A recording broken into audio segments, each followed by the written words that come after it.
as preparing for stuff like that, I think the biggest thing would be, once again, not spending the money that you have coming in, banking it up, and if you have excess at the end of each month, like save it up, be prepared, so when that unexpected thing happens, you have the money to pay for it. And there's a commercial side of things, which I do for my job, which is retail spaces.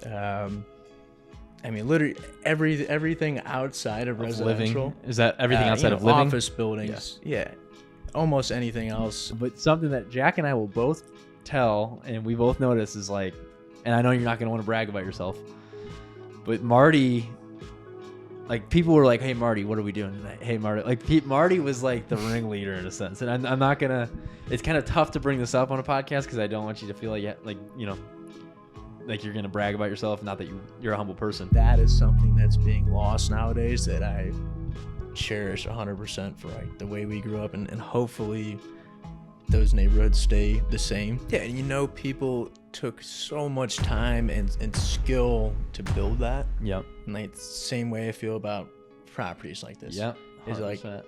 Is there's just really no replacement, not none, but it's rare to see this level of skill and time. What's something that young people should be paying attention to? Welcome back to the Noble Lore podcast. This podcast is brought to you by Noble Lore. What do we do? Well, we edit your podcast for you. We market your podcast for you. We distribute. We produce your podcast for you. Everything, A to Z, full throttle. If you want to start a podcast or you have a podcast and you need help managing it, you come to me and you say, Jack, I need help talking about the philosophical implications of toothpaste. You say, I really want to talk about this. Can you help me? And I say, yeah, absolutely, I can help you. We can take you from nothing to something really quick. So yeah, that's what we're here for. So now on to the Noble Lore podcast. I'm here with my good friend from 8 years old maybe or something like that. Young, Martin Stelzer. And so, this podcast, we talk about, there's 3 guiding principles and pillars to this podcast that I've just come up with today. It is religion/philosophy. It is community/family. It is, and sobriety.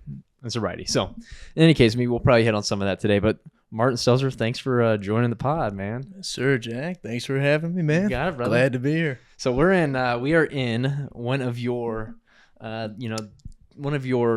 spaces, I am completely ignorant to the real estate world. So I think even if we were to just get started, you and I are part of a group called Parium, Latin for equals. It's a group of really motivated and really impressive people, I would say, every single person in there.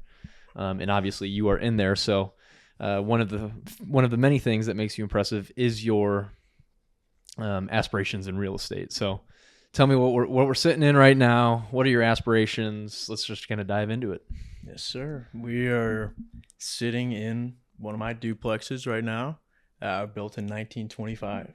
So St. Louis City duplex, man. And I was taught by a guy. I got into real estate being taught by Jared, who you know, who is a big believer in maintaining these old brick buildings that have very, solid roots. I mean, they're built out of brick. They're built to last, but maintaining these buildings or maybe bringing them back to life, the rehabs. And so I'm starting to do that on my own now by, buying some of these, older duplexes in the city and living in them while I'm fixing them up, and then eventually film with tenants and move on to the next property. So this is the second one, continue, moving on to more. So why does he, that's interesting. He's a big proponent of did you say renovating or just keeping intact these old houses? Why is that? I think he is in love with the buildings, the culture in some of these city buildings. So you see a lot of properties, some within the city, but mostly within the county right now, that these major developments getting just thrown up of more plastic siding houses, cookie cutter, to where a lot of these buildings in the city, they might look similar because they're all made of brick, but they have more character. There's more intricate woodwork on the insides. There's cathedral glass in them. There's just a lot of things now that people do not take the time to do. So instead of building new, I think Jared and something I also see is why not go into these old buildings and maintain them, or if they are dilapidated, bring them back to life. So when you guys were reading nursery rhymes back in your heyday, that Three Little Pigs really stuck out to you. I guess That one so, had yeah. a profound didn't even impact. think about it, but yeah. Oh, that's cool. So if I were to get, and this is called house hacking, is that Yes. essentially what So this if you're living in a unit, I think the idea, and I'm glad you bring this up because this is, I think, a huge misconception on house hacking, especially right now with like relatively high interest rates compared to the last few years. I think people's idea is that if you live in a duplex or a four family and you're renting out the other units, oh, you're living for free, but it's truly not the case. I kind of knew that going into it, but like it becomes extremely evident that you are putting money into these, it's not get in and just make a bunch of money off people and live for free. And, I pay myself rent to make sure the mortgage gets paid and make sure I get enough money to do projects. And, like a safe net fund to where if something majorly goes wrong, you have the money to then fix it instead of coming completely out of pocket. Can you predict something majorly going wrong? Like, can you plan for it in such a way where it's like, okay, on the average, this is the average cost of total of something that needs to be fixed within a house. I have this set aside for, and this on average happens 2 times a year or 1 time every 3 years or whatever the number is. Like, how do you plan for something going wrong? I mean, I don't know that you could plan for like a major disaster, but in that case, likely is going to be covered by insurance, right? Mm-hmm. But like, for example, I had an HVAC unit go out at my other property maybe a month or so ago, and I was freaking out because I just bought this place. I was low on cash, and I'm like, it ended up being around $4,500 mm-hmm. to just, okay, got to pay. And I freaked out at first, and then I realized, I talked through it with a couple of people and just like had to I just had to talk about it out loud and then figure it out and was able to make it work. And it didn't end up being that big of a deal. But as far as preparing for stuff like that, I think the biggest thing would be, once again, not spending the money that you have coming in, banking it up. And if you have excess at the end of each month, save it up, be prepared. So when that unexpected thing happens, you have the money to pay for it. But yeah, I mean, you can do preventative maintenance on things like your HVAC, your water heater, stuff like that. That's more valuable to hopefully avoid major issues. Gotcha. But it sounds like in general, the way to hedge for issues is just having cash on hand. 100%. Yeah, I think so. Yeah, that way you're not caught off guard. Gotcha. Okay, so we kind of like we're kind of like in mid-level of conversation already, and so if someone was coming into this, no idea anything about real estate, let's take it as if I always tell ChatGPT when I'm like, describe Rene Descartes' 6 theories on religion or whatever. I just completely made that up. But explain it to me as if you're explaining it to a second grader. Exactly. Right? Or whatever. So if you were to explain real estate, let's start at A and let's try to get to Z. You're explaining it to a second grader. I come to you, Marty, hey, I want to get into real estate. Because that's like the general term that I think people, you know what I mean? They're not like, I want to get into house, I want to get into commercial. They're just saying, I want to get into real estate. How do I do that? Sure. So there's a million different ways to do real estate, and I've been trying to explore different aspects of it to see what I like the most.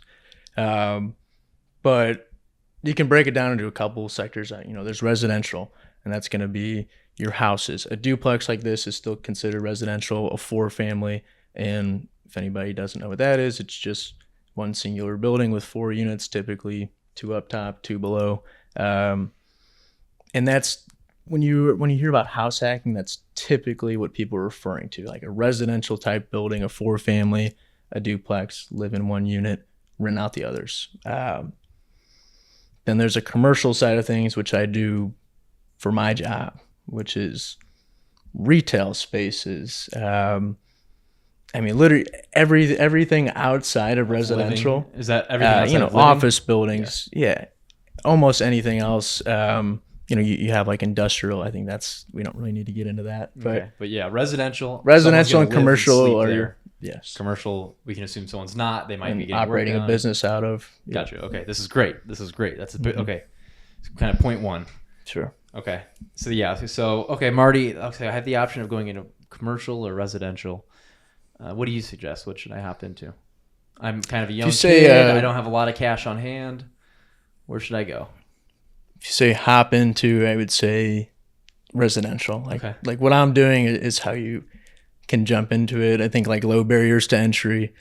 Commercial, definitely much higher barriers. Typically just larger properties, more expensive. They produce more income, therefore they're typically going to be a little more expensive to get into. So yeah, I mean, first step for something like this is treat it just like buying a house. Okay. As far as the process itself, I shouldn't say treat it the exact same, but the process of getting pre-approved, going out, touring houses, you know, it's the exact same process as far as a house versus a duplex. The only differences become, obviously, you know, there's income. So all right, so treat it. Okay, so you say treat it as if you're buying a house. What does that mean? Treat it as if I'm buying a house? Because let's say I don't even know how to buy a house. sure. Try to go through a simplified version of the process I went through, like for the first one. So first property, once again, treating it like buying a house. So instead of, I don't think it's really useful if you are buying it yourself to go out and waste a bunch of time looking for properties that you don't even know if you can afford. So I would say 100% first step, getting with, you know, a lender that you trust. Is that the same as a real estate agent? No. Lender is more so the bank, right? So who's giving you the money for the property, who's essentially buying the property. And I'm gonna keep asking you really dumb questions. No, of course. I'm a member of Together Credit Union. Do I have to? Can I only get my loan from Together Credit Union, or can I just go over to Commerce and then? Yeah, I mean, you go once again anywhere you would trust. Like in my case, my cousin does mortgages for a bank, so I went to him. I said, here's the info. I answered every question I needed, provided all the documents he needed, got pre-approved. Now you have a benchmark, right? What can I afford? Because the worst thing in the world to me, and I had this happen actually even after getting pre-approved, but you get pre-approved by a bank. They tell you, we will give you a loan for this amount of money. Now I go shop, right? Pre-approved means you have the approval kind of before having to go out and it's essentially like the initial approval for what do they think you can realistically they could approve a loan for you, and then that's why I say don't waste time looking at properties prior to that. You know, I do it for fun sometimes, but like if you're really interested in buying, you should know what you can afford first. Gotcha. Okay. Because what I was getting at is if you find this perfect property and they're going quick and you got to be fast, and you're not pre-approved, now you got to go through that process when you already found the property, potentially lose out on it, or you make an offer on the property that you're really not approved or could not get a loan for. Now you just wasted time. So if I'm going to a bank, you're saying first step, go to a lender that you trust. That's like essentially step number one. If you are not getting private money, let's say. If you are not getting private money. And then how, like, let's take a step there and just go, okay, I walk into this bank right now at this very moment. I go, hey, I want to get approved for a loan to buy a house. Or like, what questions am I asking to begin with? Do I need to go in with a plan from the get-go? Realistically, they should be able to walk you through that based on what you want. So I don't like need you don't plan necessarily have to know every single thing about it. That's the reason those people are there. Okay. I mean, it's similar to a real estate agent. If you don't know a lot about real estate, you use a real estate agent so they can walk you through those processes. So no, I would not like. I think that's a discouraging thing, and it was for me to feel like you need to know everything before you go talk to these people. But I think you're very good about, you know, asking questions that you might feel are stupid, but like 100%. So if you have no shame in that, then I think that would be a huge plus in like a scenario like that, to not worry about that and just go in and let them do their job and walk you through it. I'm not saying you should be, you know, have no knowledge of the subject. You know, you want to be able to understand what they're telling you. You know, don't just take everything they have to say as the truth. But, you know, enough to make sure, all right, I think this person knows what they're talking about. They're helping me through the process. I feel comfortable. Yeah, and doing it with somebody I trusted and happened to be related to, I think made that go quite a bit smoother. Okay, and so they're gonna say, based on your income, based on we'll give you Credit this amount score. of money, based on your income. So what are the factors? Income, credit score. Yeah, so it's going to be treated differently for different people. Like, yeah, I mean, the main thing when I initially got pre-approved would have been just what income do you have, what assets, like how much money do you have saved up right now, and then what is your credit score would probably have been the main factors, I would assume. But then this go around, once you're a landlord, I believe for a year, most cases, you can treat your rental income as income on paper, right? Okay. So even though at the other duplex, those two tenants are essentially just paying all the expenses for the building, I'm not seeing a lot of money out of that. The bank still sees that as income, So right? they're tracking revenue, not necessarily profit. Is that a fair way to put it? Yes. So they're recognizing that income on paper, and I can count it, I guess is the way I would put it. Obviously, they would still recognize that I have a lot of debt on that property, but it's a huge plus, and I think gives you more leverage as you have more properties. You can use those in more creative ways to get financing for more deals. Okay. All right, so we've done that. We've gone in, okay, hey, this is my credit score. This is my income. This is how much cash I have on hand currently. What's next? Where am I going? How much money is it? Are they in, like, they're not part of the building process. They're literally just part of the, okay, based on this and what you're trying to attain, we'll give you this X amount of money.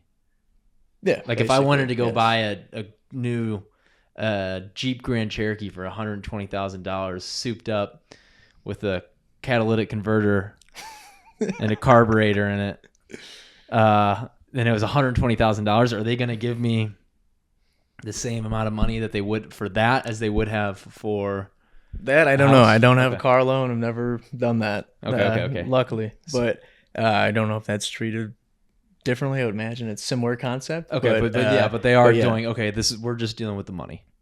We're correct, just giving you. Correct. Yeah, we're not touching. So they're not involved in the closest I would say they get to like the property would be they want to know what it's worth, right? Okay. If they're going to give you Jack a loan on a property, they want to know what that property is worth for obvious reasons. If they're let's say okay, they're essentially buying it. Is that?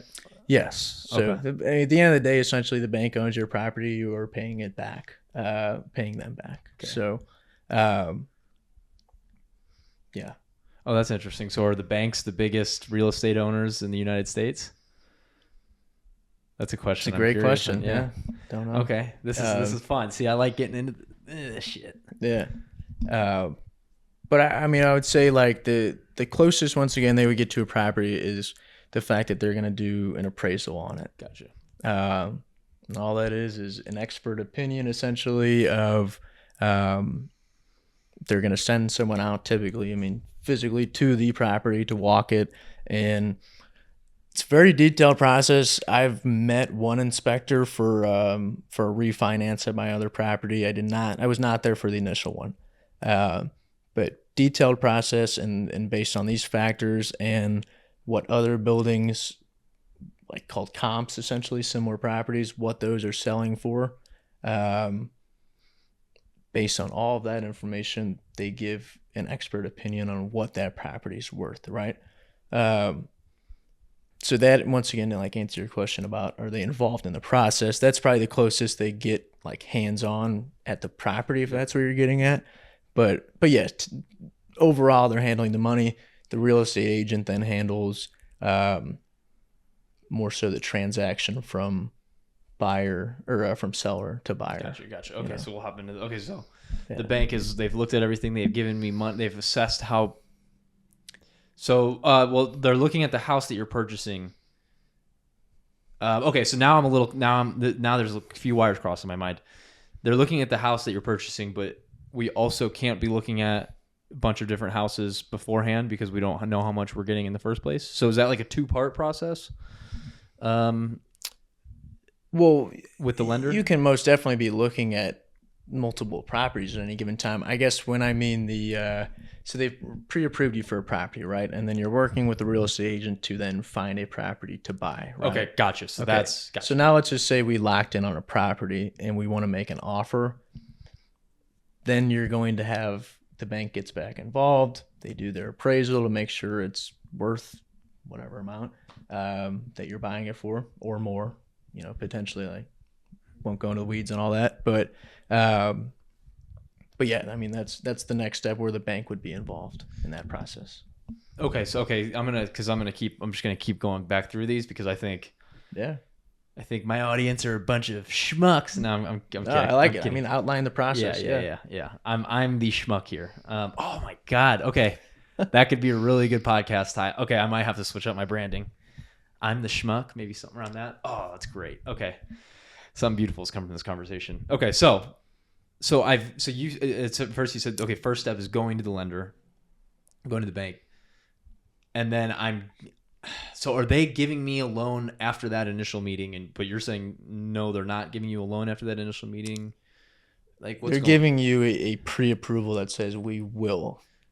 Gotcha. No number to it. No, there is a number to it. Oh, there is a number. So based on your finances, your assets, credit score, everything we went over earlier. So let's say they said, okay, they would say, Jack, you're pre-approved. We would give you a loan up to $500,000. Up to $500,000. Sure. Okay, $500,000. Now all right, that's my budget, right? And then you start shopping. Okay. And let me be upfront also. This is not 100% the way this process has to go. In my mind, this made the most sense for these particular properties. Great. But yeah, so pre-approval, you have your budget, you start shopping for buildings. Okay. If you find one, you say, all right, I can get a loan for $500,000. Let's just keep the numbers easy. This property is listed for $500,000, right? And your offer is $500,000. Keep it all easy. Yeah. What I mean about that appraisal is that the bank has to ensure that property is truly worth it. What if their opinion says this property is really only worth? People can list a property whatever they want. Will somebody buy it? I don't know, but is that property truly worth it based on all those factors we discussed? That would be the appraisal in essence. Okay. And you want to make sure, yes, this needs to be worth that amount or higher. Maybe you buy a property for $500,000. The appraisal says it's worth $550,000. Great. If it says it's worth $50,000 less, that's an issue. Okay. Why is that an issue? You do not want to get a loan on a property, borrow that much money to buy something that is not considered worth that much money. Right now, you just borrowed more than it's truly worth. And so, what is that? You already just put yourself in a hole. You put yourself in a hole. So could I don't know, could I theoretically take, so let's say I bought it for $450,000, or I took the loan out for $500,000. The property is worth $450,000. But I purchased it at $500,000. Is that kind of what they're like? You purchased this property for $500,000 because that's the loan we gave you, but the appraisal came through and said this was $450,000. I would say like the issue with that, what I mean by like putting yourself in a hole, is that you're gonna owe the bank. If you buy it at 500 or whatever number you gave, if you buy it at 500 and it's worth 450, you owe the bank $500,000. But what did you get in return for that? An asset that's worth 450,000. So it just, I think, does not make much sense. Even if you're going to rent it out, let's say, like even if the plan is to rent it out for this to be a rental property, rental residential. I'm renting it out for $2,000. It's a 4-unit, $2,000 a month to each unit, $8,000 a month, $96,000 a year. So I'd say in most cases, not, and I don't want to get too far into that because I think it could get confusing. Yeah. But like, long story short, would be realistically, I think in a more like a case like me, where a bank might consider me more risky because I have not been doing this for too long, or like a first-time home buyer, you might not even get the loan. Then you were pre-approved for this amount, but you got to meet certain criteria. If they say we approved you for this amount, but what you're trying to buy is worth less than what you were going to pay for it, they might not even end up giving you the loan. So it's like a contingency is essentially within that contract. So like, we will give you this loan as long as certain criteria is met and the appraisal being one. Okay. So if it doesn't appraise for the value you're going to buy it for, I think in a lot of cases, a first-time home buyer, and maybe there's exceptions to this. I don't know. I haven't run into it. But my general understanding is that you may likely not even be able to get the loan in that case. Okay. So then we'll dive into that scenario another time. You get the loan. It's worth $500,000. You purchase the building for $500,000. What's next? How is the bank still involved or not involved? Are you renting it out to people immediately? What's going on? Yeah. So after like closing the properties, you'll reverse everything. In my mind, I'll just give you more of a concrete example, just so we're not talking like, I feel like it's hard to picture when we're just talking really generally. But like at the first duplex, the deal was I had to live in a unit. So that's another thing. When I'm searching for properties, I got to make sure I can't buy a place that has 2 long-term tenants in place, because I have to be able to move into that property. Why? The way I did my deal was a particular loan that I can get a discount on the down payment. I can pay a lower down payment if I am living in that property. And does that have to do with zoning laws and these types of things, where it's like that, so that you're not a neglectful landlord, or what? No, nothing with zoning. Just I think, I don't know 100%, but I would imagine it's more so to the bank, less risky if I'm living there. Okay, you're invested in the property. But there's also deals for like first-time home buyers, just to be able to get people into properties, whether it's like government, like an FHA loan where it's backed by the government to allow people the opportunity to buy houses. You can get these lower down payments. So like the standard would be a 20% down payment. So in like a $500,000 property, that's not very doable to like the average person, right?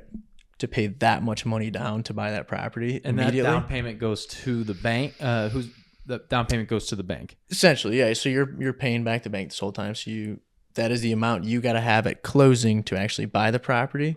So you subtract that off your $500,000, the 20% you paid. Okay, and 20% of 5. Now, what is that? 100,000. 120 something, yeah. 20, or let's say 20%. Yeah. As 100,000. 100,000, yeah. So okay, so that's interesting. Okay, so yeah, so I can't just go in, get approved for a loan, and they give me 500,000. I have to put something down first. Correct. Yes. Gotcha. I think there's some rare, like maybe veterans I know can get potentially a 0% down, but Jakey. Yeah. So yeah. So okay. So you go in 20% down on that. Once again, like that's kind of not doable for a property that expensive. Like especially at that time, I didn't have $100,000 lying around. So you live in a unit, like the house hacking thing we talked about. That got me a 5% down payment. Gotcha. And where if you weren't living here, it maybe otherwise would have been a higher down payment? Yeah, if it was purely investment property, if I'm just buying this with 2 tenants there, or I'm going to put 2 tenants there, I'm not living there, 20 to 25% down typically. Wow. So it was a seriously significant... it's a huge difference, yeah. Gotcha. That's very interesting. But that's exactly what I wanted to. I mean, I needed a place to live, but I didn't want to keep renting and giving other people money. Yeah. I'm like, if I'm going to pay rent, I'm going to quote unquote like pay rent to myself. Yep. And, that goes back into the equity of the property. What I'm paying myself every month is my rent. It's paying me. That's kind of the way I think through it. Gotcha. Essentially what it is. Yep. But, so yeah. That's how you're able to do it at a lower down payment, make it more manageable for like a pretty average income or average scenario, Okay, so I've just purchased this. I'm just going to play this scene out. Mm-hmm. And I've got a few other things outside of real estate that I'm excited to talk about as well. So stick around for that as well. But I am actually really enjoying diving into this because I've been so ignorant to this. And I'm glad we're finally doing this. So. Okay, little old Jackie boy has just gone to the bank. He said, hey, I have this much, blah, blah, blah. There's my credit. Here's my cash on hand, my income. You're gonna okay. So you guys just said, yeah. I'll tell you what, Jack. If you live in the unit, you're buying a 4-family. You live in the unit. We'll give this to you instead of 25%. We're gonna give this to you for, let's say, 10%, just to make numbers easier, at $500,000. So you owe us $50,000 up front. Put the money down. So I put $50,000 down. I now own, or I have now, excuse me, I don't own, but I am in control essentially of a $500,000 asset, paying $450,000 back to the bank. The down payment is just that. It's a down payment. $450,000 back to the bank. Now it's like, okay, shit, I have this asset, or it's a liability at this point still. Was this a liability on a balance sheet, or? Well, I think about it like you have your debt and you have like your equity in your property, right? Okay. So like you paid that 10% down in this example. So you have that equity in the property off the bat. I have $50,000 in the property. Essentially, yeah. Okay. Yeah. And then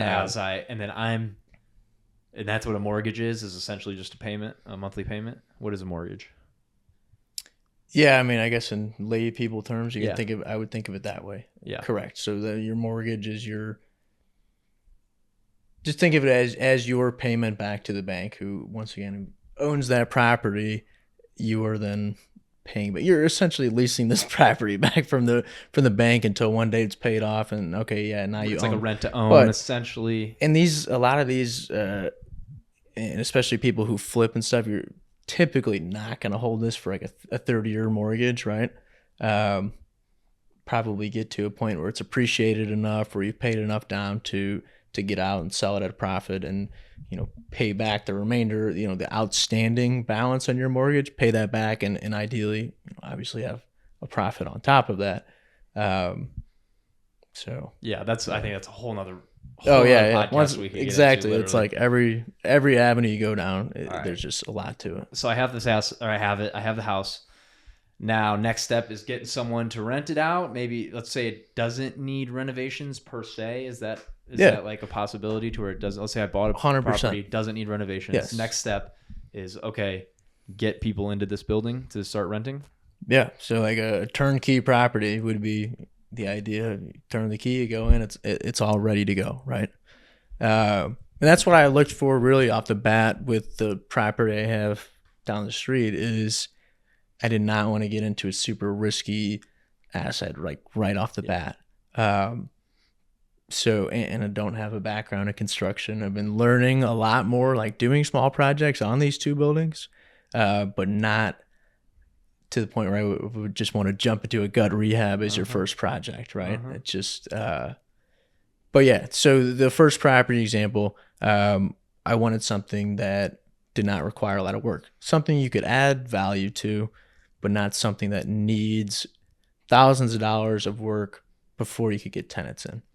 So I needed to live in one. I found a property that had one unit vacant, one unit with a long-term tenant. So perfect scenario. I can move into the vacant unit, do whatever work I can do there, but it's livable already. And then I have the other tenant upstairs, and I have her income every month. And that's a long-term being 1 year, long-term being... Yeah, when I say okay, in her case, she had been there for 7 years already. Oh, wow. So she is long-term overall, but like a long-term tenant or a long-term lease, yes, would be a year. But she has just done 7 1-year leases in a row. Gotcha. She's renewed each time and stayed there. And so at this point, she's been there for 9 years. Gotcha. Okay. So yeah, you don't have to, I guess when you said what's the next step, filling with tenants, in that case, no, because I didn't have to. Because you didn't have to. When I moved out, yeah, I had to market the space, and that kind of went back to my initial job doing property management, which was leasing apartments. So I felt confident in my ability to do it, and it was kind of jog your memory, but it's a relatively easy process. Gotcha. So you had a skill already in this leasing property, at that, what was your title at the time? At 1904 Group, I considered a property manager. I think by their company, but yeah, realistically, a true property manager is licensed and has the same license as a real estate agent. But I was doing the same work for Jared. Okay. All right, so someone's coming in now. How do I decide? How in the hell do I decide? Let's say that someone isn't in there already, and now it's your job to get someone in there. $500,000 4-unit. I need to get 3 other rooms. Yeah, so filled let's up. just say we're starting with a vacant property. Vacant property. Yeah. I'm occupying one of the spots, and how do I decide how much rent to charge? Like, where do I even start with that? I would say you start with comps. Like it's same thing if you're buying a property. Like when I mentioned it in the appraisal, they look at what's other stuff selling for. Okay, what's other stuff leasing for? What's similar properties in this area? What are they leasing for? And then, like I also mentioned, you can list it at whatever you want. And are you doing? Can I go? Am I going to a website like that? Just Yeah, tells me that Zillow. public? Zillow is free to do it on, Okay. and I believe it actually posts to multiple platforms through that. But regardless, and so I would be looking at other 4 units in the same neighborhood on Zillow. not even really a 4-unit, just as long as the particular apartment that you're leasing. Okay. You could have a duplex that has 2 units that look the same as the 4 units in yours. You know, right. Each individual unit looks the same.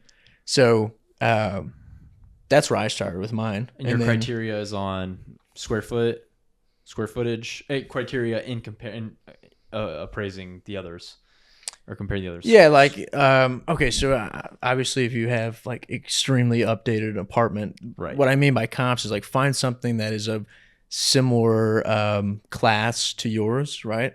If yours hasn't been updated since the 80s, you can't go, oh, well, I saw a similar square footage apartment that was updated last year. I'm going to try to charge the same price. And is that just kind of like an intuitive eye that you kind of pick up on being in this, of just looking at it and being like, yeah, and I'm sure there's ways to do it, but yes, for me, it was more so like throughout doing this for a while, I have an understanding of what they should be worth. So maybe start a little bit higher. Let's say if you're not getting a lot of activity, drop it down like maybe $50 increments, but don't just I just want at least I'm gonna lowball or put it really low and just get somebody in right away. That was not my goal. Like I wanted to get as much out of that unit as I could. Gotcha. Without being unreasonable. Gotcha. Okay, so you kind of compared. You said, okay, yeah, $2,000 is what I want to charge for this. $2,000 a month is each of these rooms in my 4-unit. I've gotten people to come in. Great. So now I have tenants. I'm the landlord is my title. I have tenants in here now, and then now it's just generating you revenue. So is that kind of just how it's going? So now you've got $6,000 a month coming into your. Yes. Coming into your income. And then but you're also at the same time paying off on a monthly basis your loan from the bank. Yes, and other things. And that, I don't know if I asked you this already, and that price is based on how do they decide what that's going to cost? Your mortgage payments? Right. So they they have to present that to you it's called an amortization schedule essentially. It takes God, all these fucking fancy words, man. I don't understand any of that shit. It's the way it was presented to me actually was very helpful. My cousin just broke it down on an Excel sheet. There's other ways you can do it, but it shows you your payment for, like, let's say in this case, a 30-year loan. If you held this for 30 years, what does every single monthly payment look like? So, principal and interest, right? So what amount of your payment is actually paying off your principal debt, your $450,000 in your example, and then what is the interest on top of that? So when you're starting out, you're paying like all interest because you have a $450,000 loan with a ton of interest on that. Gotcha. Right. And long story short, as you work down that, you continue to lower the principal. Now, obviously, your interest payments are lower, and I think that's a big reason why people will try to throw extra money if they can each month at the principal to keep hacking that down and pay less interest over time. Gotcha. Okay, see, that is something that has totally illuminated something about this that I've never understood before. That's fantastic. Okay, and then this is great. I hope you're cool with this conversation being. Oh, I'm loving it, man. It's great.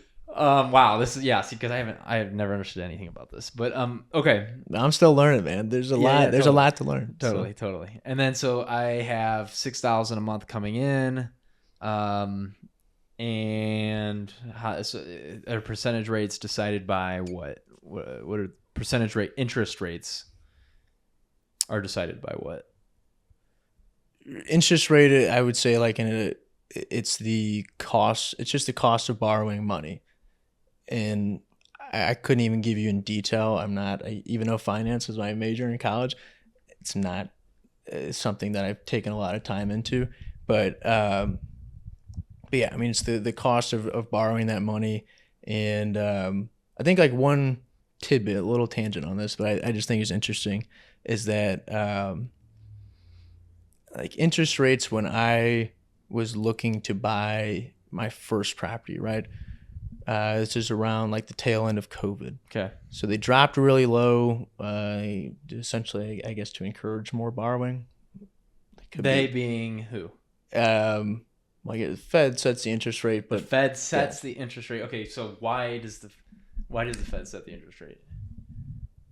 you're getting above my Great my question to understanding. dive into. Exactly. Okay, cool.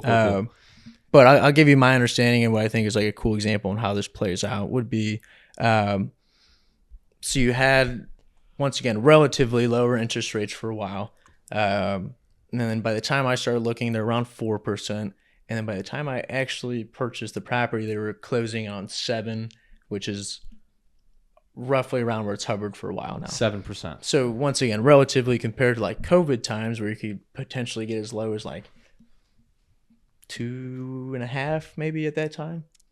Because the Pretty Fed is damn trying low. to help people with their housing, with these things. The Fed's coming in presumably and being like, okay, we can't have people just going homeless, or maybe. Well, there's more factors, not really just housing, but once again, I Yeah. couldn't 100% tell you. Okay. If I'm being realistic, I would like to say I could, but so now let's just say now we have a lot of people who had locked in at lower rates, right? So they have houses or duplexes or whatever at these lower interest rates. And then when I started looking, I'm like, okay, now the interest rates have jumped up, but in theory, what should happen would be a correction, essentially, to where now maybe the prices of these properties are lower while the interest rates are higher to essentially account for that. And like during COVID, when you had these low interest rates, everyone wanted to buy, well, a lot of people wanted to buy, and there was like bidding wars over properties that are going above the asking price because people could afford it because their rates were lower. Gotcha. And then now I'm like going to buy one, and I think I ended up at like 6.25, which was good at the time. But I'm still getting into bidding wars with people after my pre-approval, and I lost out on a couple of properties. And I'm like, why the hell are people going over asking price when we have higher interest rates? And I forget who I was talking about it with, but like one theory, and I think it is potentially correct, doesn't account for all of this, but would be there was just less properties for sale at the time. There were just less inventory. People did not want to sell their properties with these low interest rates and then have to buy something else, and now they're at a 7% interest rate. So not as many people selling when I wanted to buy, I guess, was the issue. So that's a tangent in my like general understanding of these rates. Gotcha. and how they play out. Little classic economics of supply and demand. But it was pretty interesting because I was like, why is this happening? Uh-huh. And once again, I think that was part of the reason. But Gotcha. Okay, so then, so you said it hovers around 7%. It's like yeah, that's kind right of like now, average, or somewhere around there right like now. COVID comes around, some crazy shit happens, but okay, around 7%. But then we'll just say we'll pretend that the interest rate is 10% just to keep these numbers easy. 10% interest rate on $450,000 or on $500,000, because I put $50,000 down. Yeah, so on your loan, 450. your loan's technically the $450,000, right? Gotcha. Okay. Because you did pay $50,000. So 40. Okay, yeah. So then 10%. I'm telling you, we're definitely not gonna be able to do the math on all that off my noggin. But because we're taking the principal and the interest rates. Yeah, I couldn't tell you. I couldn't like break down in my head what that schedule is going to look like. Okay, but over as your far as monthly like payments, the beginning payments, like what is that going to look like? Well, How much money is that going to be? I can tell you this is that I looked at that amortization scale on my first property, and I realized even at about a 6.25, 6.5, whatever it was, if I held that for 30 years and never made extra payments at the principal, if I just went by the schedule, I would have paid. I think it would have ended up being about double the principal, right, in interest. So if you held it for 30 years and that property was 290,000, it was like almost $300,000 in interest over the full life of the loan. So you got to be a responsible. If you paid it off exactly by that schedule. Okay. So yeah, a lot of interest. So you're pretty much you're not going to be able to just pay it off on the schedule. You're going to need to be putting extra in. Well, once again, like I don't think a lot of people with houses, maybe if they're happy where they're at, will hold it for 30 years. I have no intention really of holding these duplexes for 30 years. I can tell you that much. So that aspect of it doesn't bother me, on top of the fact that I have tenants who are paying that monthly mortgage payment, right? So it's like I can look at this schedule and be like, oh shit, but it's not, as long as I know that rental income can cover it each month, no big deal, because it's not truly out of my pocket. I am not paying this every month. So theoretically, pretty much, let's say you fill it with tenants really quickly, you should have done the math beforehand to tell you, okay, like these tenants will be paying X amount more than the interest and the amount that I'm paying to the bank on a monthly basis.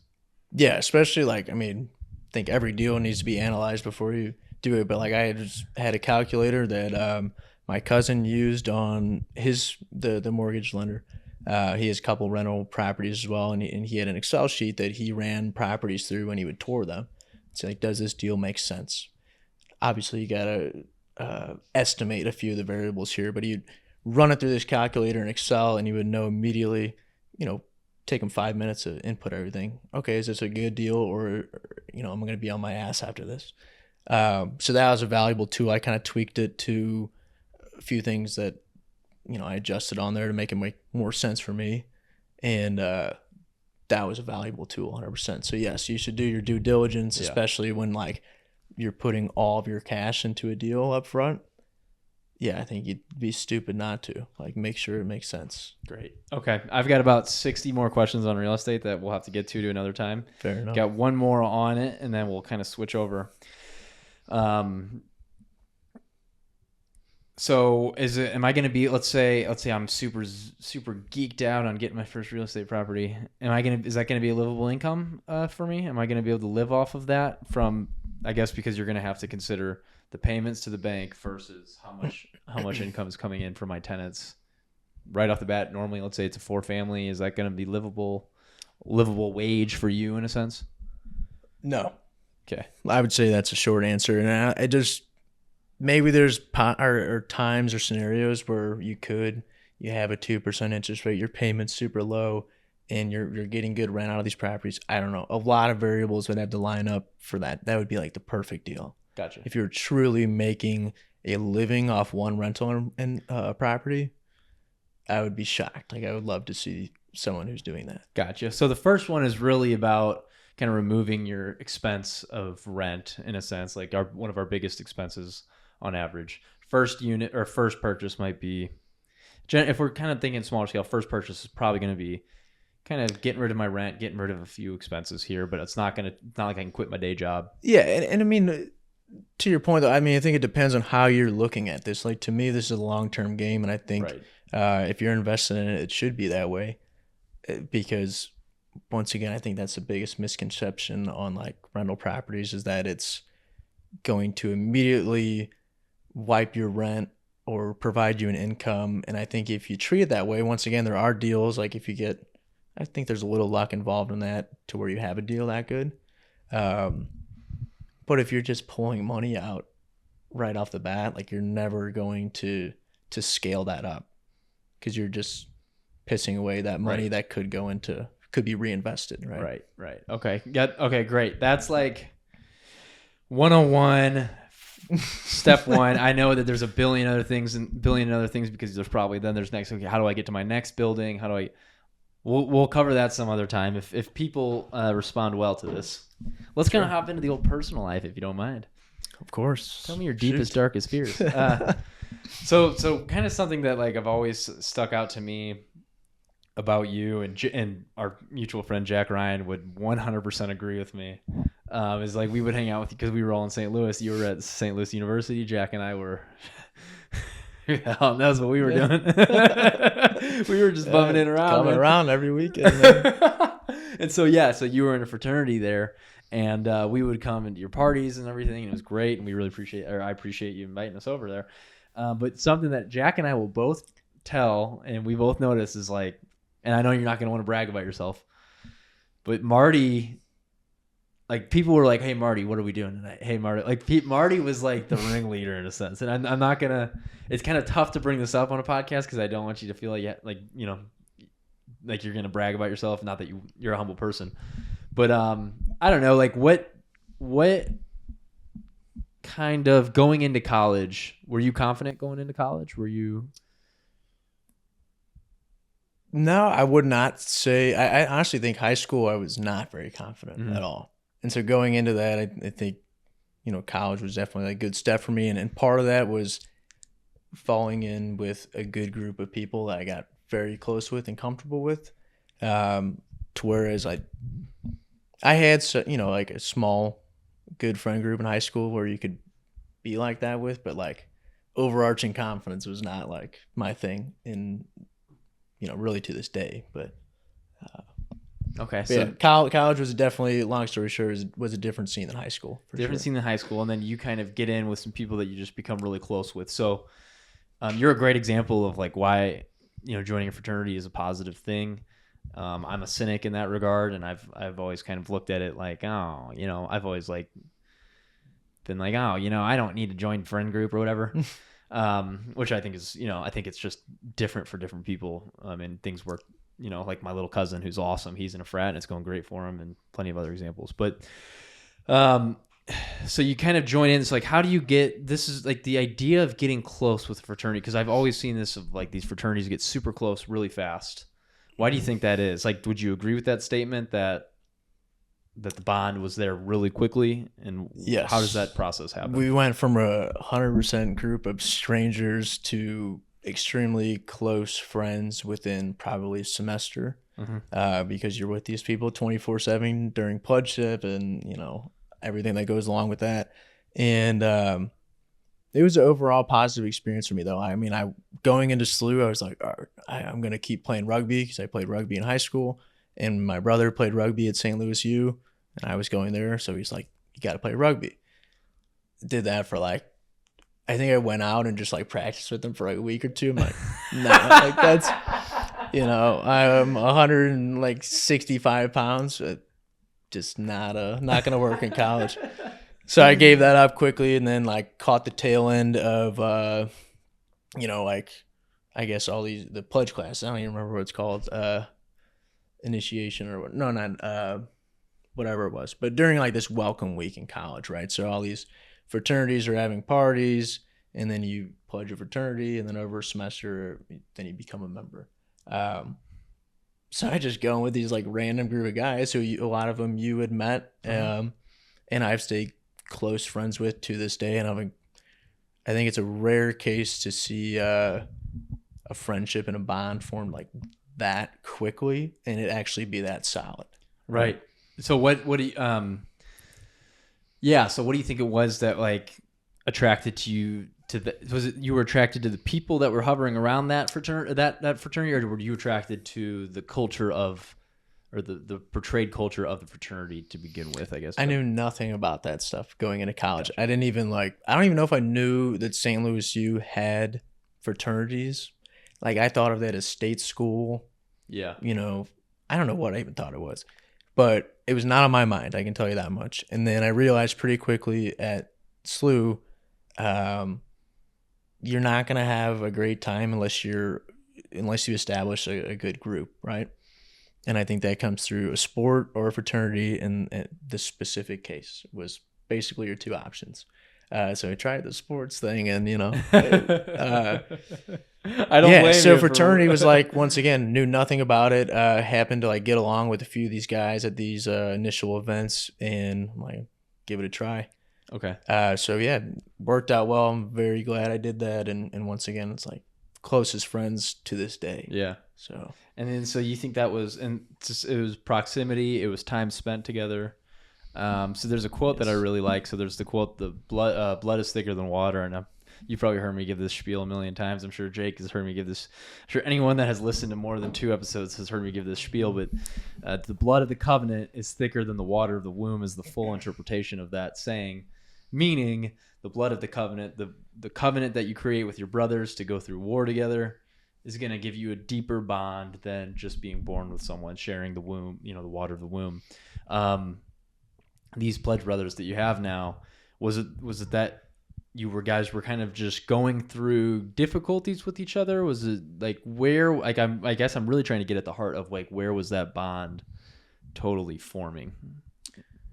Yeah, I mean the whole thing of pledgeship and whether or not people agree with like this, I guess the stereotypical way of hazing or whatever, yeah. and all these rituals and stuff. I there was a good quote from one of the older guys in our fraternity, and he was not saying this to like sound, cool. He just said it one day and it stuck with me. He was like, "Yeah, pledgeship's the most fun you never want to have again." Gotcha. And it's because you're with these guys, you're forming a bond, and like you said, I mean, you're with them 24/7. Sometimes throughout, like from sunrise to sunset, you're with those people, and hopefully you got like a good group character wise, which I had, and it made it all the more easier. So yeah, but it's the challenge aspects of all this, so that they're gonna put you through a bunch of BS, and all these long-standing rituals and challenges and so on and so forth. So yes, going through that as a group, come out as some very solid bonds. All right, we're getting into this is a pretty nice natural progression into philosophy, actually, if I do say so myself. I was going to ask you about community and how real estate kind of comes together, and I was going to try to tie those in, but that was a bit of a stretch for me right now, where my brain capacity is. Okay, so now we're talking about, you mentioned ritual there. Ritual, and a conjoined suffering of the two of you, but the ritual, this is a very practical reason as to why rituals are important. Like, would you say that you are connected? Do you feel connected to people in your fraternity from 10 years ago? Is there a certain bond that is there, or like to where it's because I hear a lot of, like, as a case for college of, that you go in and you're inheriting a network almost. Mm-hmm. It's like, the guys from 10 years ago might be like, oh, of course I'm going to support somebody from Alpha Kappa Sigma. I don't think that's a frat. That might be. You never know. But of course I'm going to help these guys out because they're a part of this union that we have, that we've decided. Is that like fair to say? Do you feel like you could go and? Yes. There's a couple points there, but overall, yes. If that long-standing tradition and rituals and all that stuff, ideally that is, it changes a little bit throughout the years, progresses, but if that has stayed pretty central and the same throughout the years, from people who pledged that fraternity 20 years ago, and then you go to these alumni events, and yes, there are people that still will give back and support us. Like we were, for example, getting kicked off campus because of these long standing rituals and everything. It doesn't really jive with a modern day university, let's say. Yeah. But anyway, so we're getting kicked off campus for realistically some reasons that it's not like we did some of the stuff you see in the news where like a pledge dies from something, alcohol poisoning, whatever it may be. We did not have to do stuff like that. And we're getting kicked off campus for another reason. And SLU was like, it's like they were building like a RICO case against us. They were like had all this evidence about like parties we did during COVID, and like that was more what got us kicked off, is we weren't, I guess, complying with some campus regulations about COVID, even though we weren't on campus. Gotcha. I think was one of the main reasons. So good for you guys. Anyway, one of the alumni is a very successful lawyer from maybe 10, 15 years ago. I didn't get to know him all that well, but he took up the case for free and literally like fought our case to the university as a lawyer who typically probably gets paid a decent amount of money per hour. That's amazing. So you see stuff like that, people donating money. But once again, I think if you lose that ritual, if they like come and visit campus, right, and they realize like this is not operating at all the same way they were used to it, well then like what do they have in common with us other than the letters of the fraternity? You know, Yeah. it's like them 100%. Ritual, yeah, totally makes sense. I mean, and it required the rituals to kind of keep the character of the fraternity in place to some degree. Sure. And tell me if I'm projecting here, but that's what it seems like. And so yeah, you've just given me a piece of like why are rituals effective? Well, they're effective because they're quite literally what pass along not just things that we do, but the character and integrity of the systems that we have in place, in the past. That's cool. That's super cool. I really like that. Okay, so you and that's why I like Catholicism more than Christianity, is because the rituals, I feel like, we're closer to the integrity of what the church was 500 years ago than what maybe a non-denominational church might be. I'm not sure if you have any thoughts on that. Yeah, I know this is your show, but I got a question for you about that. Given that we both grew up same church, same Catholic education, what are your thoughts now? Because I think it's pretty damn common that you see, like, especially our generation, and probably will continue to be a trend, is that going further away from the church. With every single generation, I think you see less and less people involved in the church, and I'm definitely guilty of that. I will go to church, but not nearly on the basis or the frequency we did back in the day, which was like, if you went on 6 Sunday, times a week. yeah, I mean, it was You're going 19 times. dude. I mean, And that was a little overkill. We had But 36 people passing out per mass. literally, I mean, what are your? Do you still feel a tie to the church, or feel guilt over not going when you don't? Or I certainly do not feel guilty for not going. Like, I'm pretty strong about that. Like, I don't know what I would call myself, but these traditions it's really hard for me to articulate, I think, because it's like some traditions I'm like, well, this is just silly. So I'm kind of acting maybe pompous and like deciding, okay, this tradition is important to me, but this tradition is not. Whereas I think maybe if I were really appreciative of the traditions, I would just have faith in that the tradition will carry forward the integrity of the church and the integrity of the symbolic meaning of Jesus Christ. But I don't know. That's a really tough question. Question. I think what I'll say about the church specifically is that, for me, and I don't know if I've said this, but for me, like the community that we were a part of, they were Catholics. They believed in God. They worshiped God.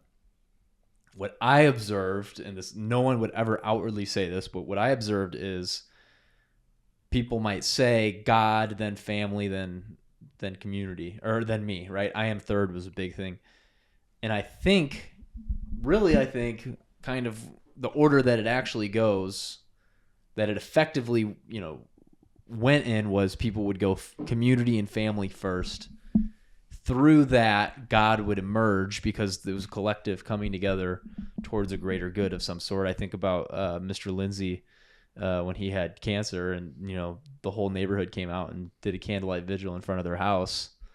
yeah, right? and so why is that such a bad thing if you were going by the order it's supposed to be, and if we've not flipped it to where the community is first, community and family? I think that's the biggest draw to me with neighborhoods like we grew up in. Yes. Is the fact that, yes, that comes from being centered on the church, but the product of that is just a very close-knit community. Think about all the events that went on. Fish fries, sports. I mean, sports, everything. It was like every picnics. weekend you had something, and everybody knows everybody. Yep. And like that is something that's being lost nowadays that I cherish 100% for like the way we grew up, and hopefully those neighborhoods stay the same. But I think there's also an argument though, is like the foundation of that was the older generation who was more so involved in the church probably than future generations to come. So it's Yeah, like that's if right. that aspect falls out, does the community stay as tight as it does? I don't know, but I would say probably not. yeah, Yeah, you would guess. probably not. And So I really think there's something to say about a building itself, like the actual beauty of the building. And this is totally conjecture, but I look at like non-denominational churches, right? And they aren't designed with as much intention. They're like these kind of fun, cool auditoriums where they want to make it a party, but they don't have that. There's something centering about walking into St. Gabriel Church and just seeing the pews and the lights, and it's a little bit dimmer in there, and you have Jesus up on the cross, and he's the center point and focal point. It's just yeah, and people took so much time and skill to build that. Yep. And like the same way I feel about properties like this. Yep. Is like there's just really no replacement, not none, but it's rare to see this level of skill and time put into like I mean the woodwork in these buildings, like crown molding and stuff. It's just not common now, or it's just made by machine. But you just don't see it as much, and the same as the church. So yeah, that's right. I don't know. Are you gonna raise your kids Catholic? Or are you gonna raise them any certain particular type of way? I would imagine Catholic. Yeah. Yeah. I mean, yes. Yeah. I'm raised. That's how I plan to raise mine. I mean, I'm not like, I'm pretty, I can't see myself going a different route. It's almost either like, if you're raised Catholic, you either stay in the church or you don't, you leave. It's not like you go to a different religion. Right. Typically. Right. Not that people don't do it. I would say that's just much more rare.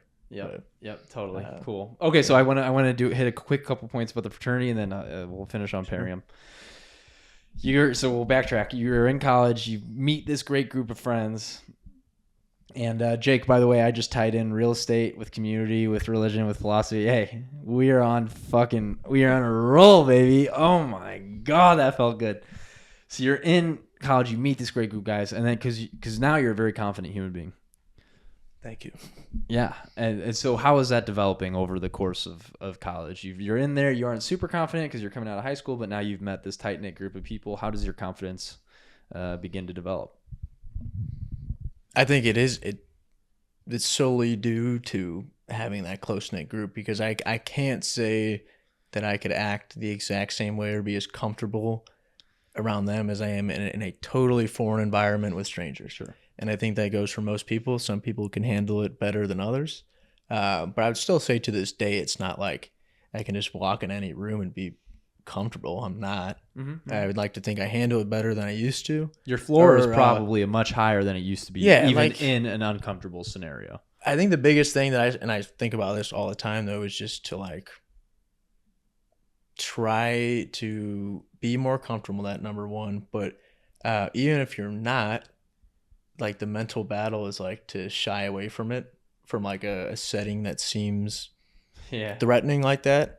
And I still like do sometimes, but I try to be better about that. And like being in a group like that, fraternity or Parium, that helps 100%, because you have armor to some degree. You have this collective where the onus isn't on you for everything, right? Yeah, and then obviously within those pods, your confidence is only building around those members, and I think that like in turn helps you to, once again, like, and then if you go into a foreign setting, now maybe you're a little bit more prepared for that. Gotcha.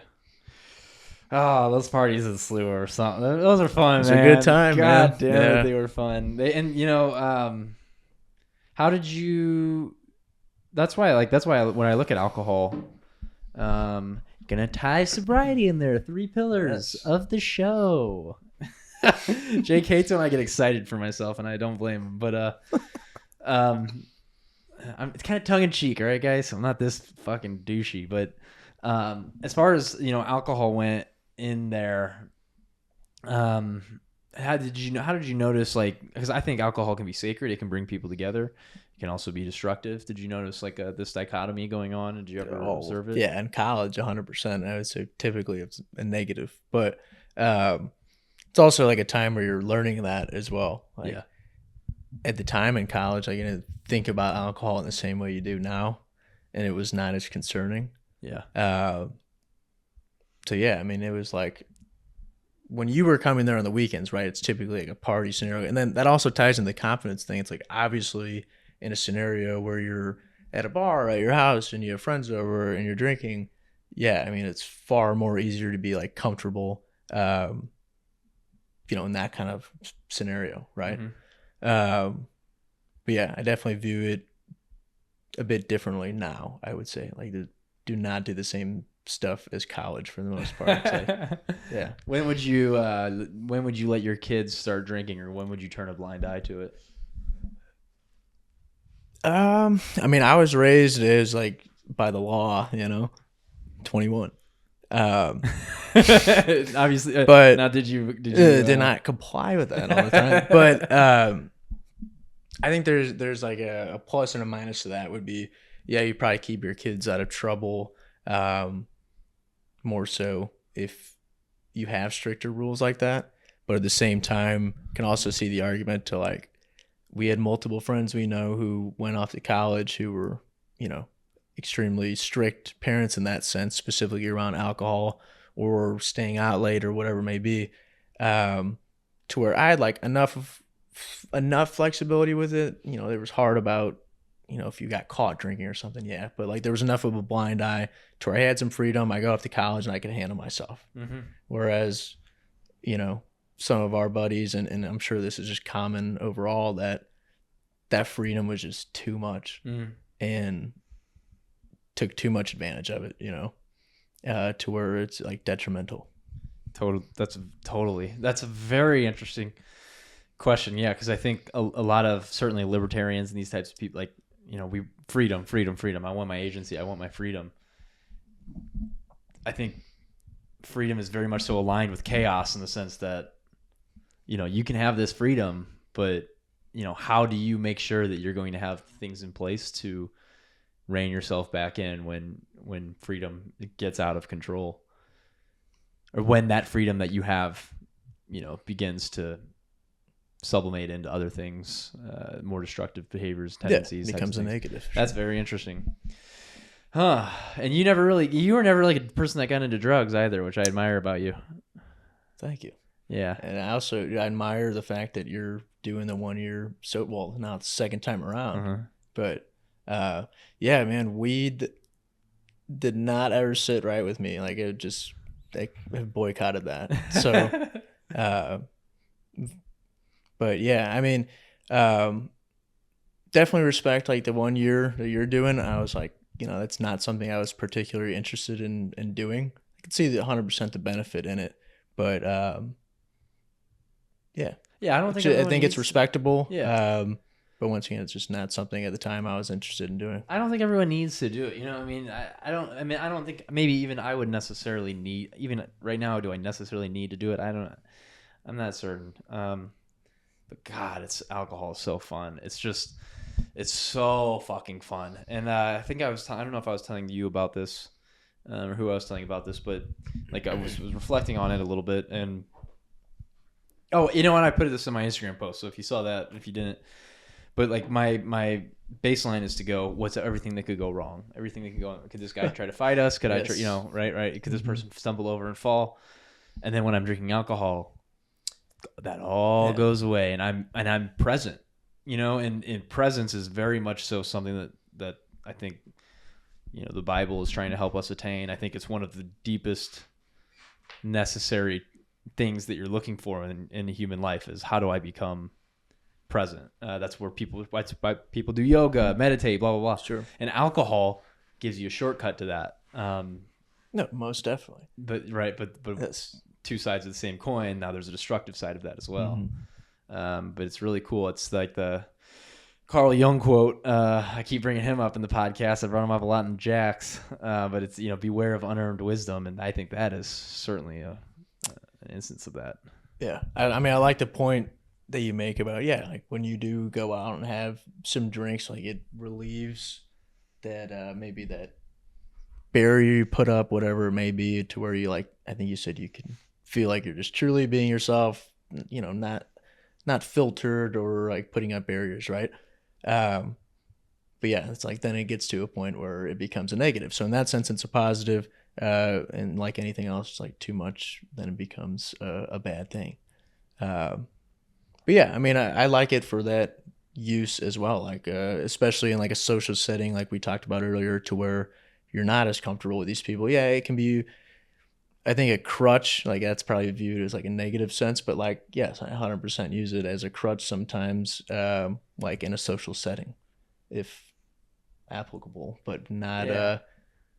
You don't want to be the guy who's like blackout Yeah. drunk at a social setting. So there's a fine line, you know. Yeah, I kind of like the way that you put that because I think you can use it as a crutch, but that crutch could also be looked at as a tool. It's like if I'm in a video game and then you have potions that you can drink, maybe you drink a little potion to upgrade your charisma a little bit. It's not necessarily a bad thing. It's really not. I really don't think it is actually. As long as it's not like I try to view it in this sense is like, it's good in those scenarios. Yes, like more freeing, and you can talk to people you I don't know, should connect with, and maybe it's a positive, and maybe you wouldn't have talked with them if you didn't have a beer at that event or something, right? I mean, 100%. But then if it's like the thing I think about a lot, and I'm guilty of this sometimes, but like you can't view that as like, all right, well, every setting is going to be like, oh, I'll be able to have like a beer or something, and then it's like truly a crutch, right?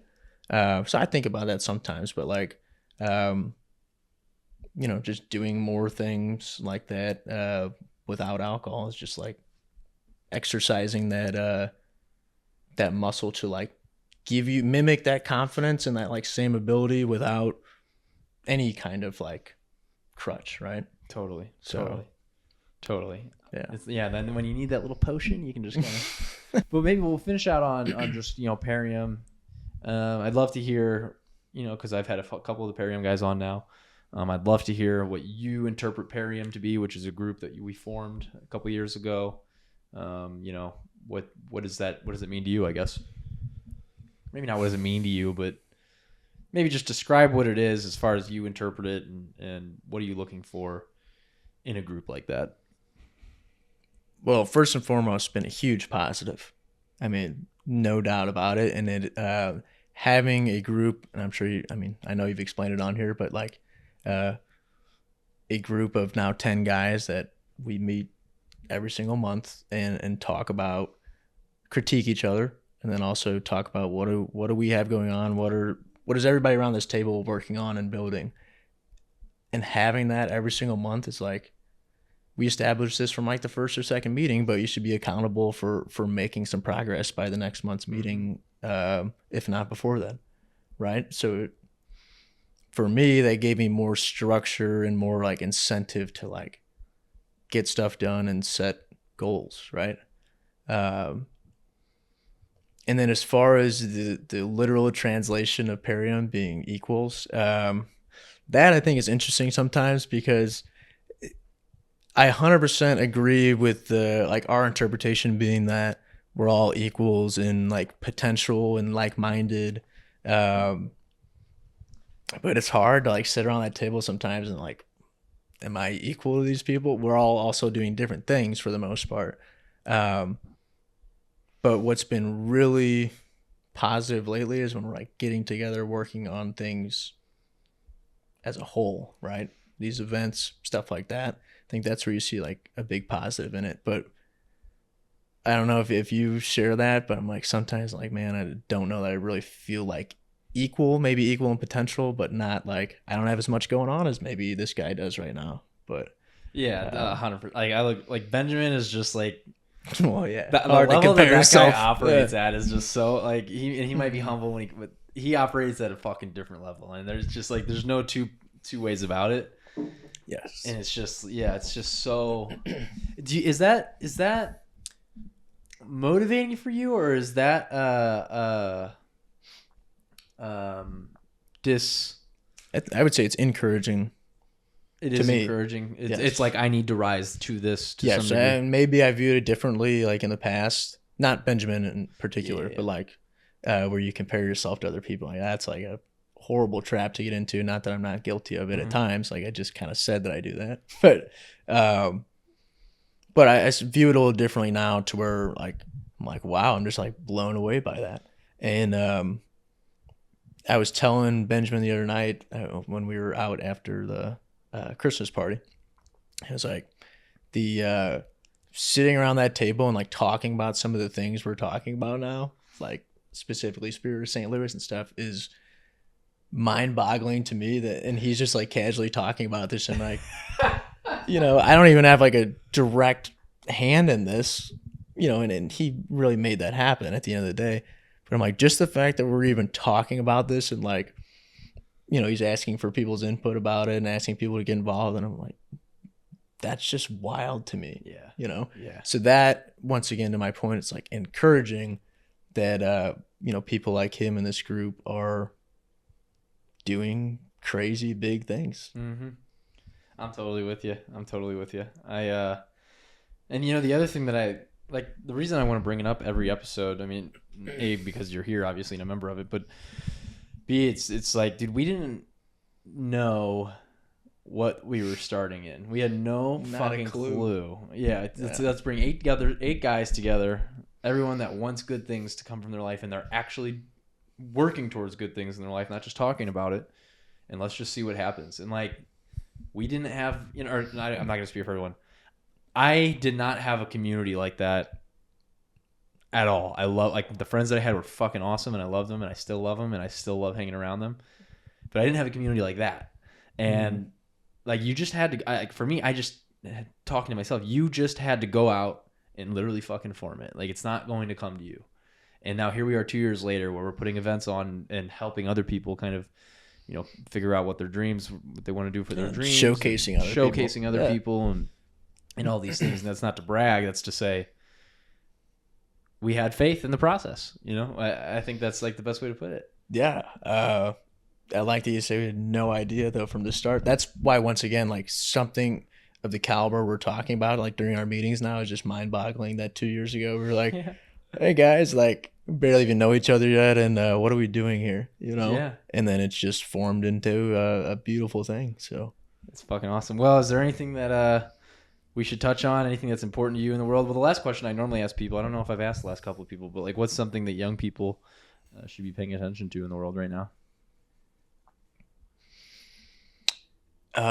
Cell phones. Well, maybe paying attention to harmful effects of it. And actually, that book keeps coming across my radar, The Most Anxious Generation. Oh yeah. I really would like to read that, but I don't know why I do so much thinking about that. I think, well, there's good reason to, but I think that's got to be like one of the most harmful things. Like, and it ties in with the confidence theme we've been talking about. It's like, man, if it scares me to think of a time where we're not talking face to face because people have lost that skill.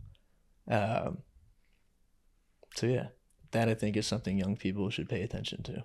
Well, I'm glad we asked that at the end of the podcast, where people might have been watching this on their phones, and stick around for the end. Yeah, well, this is good content to be watching on your phone, but yeah. I mean, mindless scrolling. Yeah, right. I think a lot of people say that their time is the most valuable asset, and it's certainly one of them. But, sure. But I would imagine attention is one of the most important.